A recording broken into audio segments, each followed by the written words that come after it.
हरिओम. मी शांताराम सावंत, उपासना केंद्र कुडाळ. मी पूर्वी भाड्याने राहत होतो कुडाळमध्ये. 1997मध्ये एक प्लॉट घेतला होता पिंगोळीला. तर म्हटलं घर बांधायचं म्हणून. पण अशी गोष्ट घडली की कामाला होतो प्रायव्हेट कंपनीमध्ये. ते कंपनीच्या ऑर्डर्स रद्द झाल्या आणि जवळ ती कंपनी 2000मध्ये बंद पडली. मी आपल्या बापूला म्हणत होतो की काय करायचं आता, कसं होणार. कारण मी ते घराचा पाया घालून ठेवला होता. 2014पर्यंत ते तसंच करत होतं. मध्ये अनेक अडचणी आल्या, बरोबर लोक आले, म्हणजे कोण केव्हा विकणार आहात तुम्ही, केव्हा विकणार आहात. तर मी म्हटलं मला काही करून घर बांधायचं आहे, मी काही प्लॉट विकणार नाही. बरेच वेळा आले मनात विचार की तो प्लॉट काढावा, काय करणार, कसं चालवणार, सगळं हे होणार कसं. कारण मुलं तर शाळेत होती, लहान मुलं होती, ते कसं होणार. हे सगळं मी आपलं बापूला सांगत होतो. समजा मी त्यावेळी कोणाचंही कर्ज काढून घर बांधलं असतं, काय केलं असतं, कोणाकडनं उसने पैसे करून घेऊन जर घर बांधलं असतं तर 4 लोक येऊन माझ्या दारावर बसली असती, आज माझे पैसे टाका. आणि तो जो का मानसिक ताप झाला असता. म्हणून मी विचार केला जाऊ दे, हळूहळू आपल्याला जे बापू देईल ताकद त्यावेळी आपलं होऊन जाईल. असं करता जवळजवळ 97पासून जवळजवळ 15 ते 16 वर्ष मी तसाच राहिलो.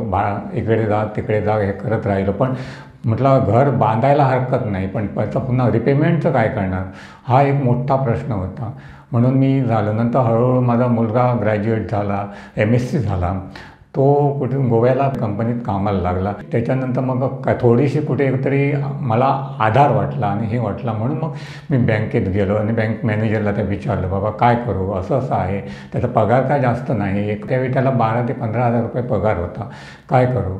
तर तो म्हणाला ठीक आहे, तुमचं बाकीचे कागदपत्र दाखवा मला, त्याचं पगाराचं हे द्या, मी काहीतरी करतो. मॅनेजरनी मला ते कागदपत्र घेतले, सगळं बघितलं आणि ठीक आहे मी तुम्हाला तो बसवून देतो म्हणाले.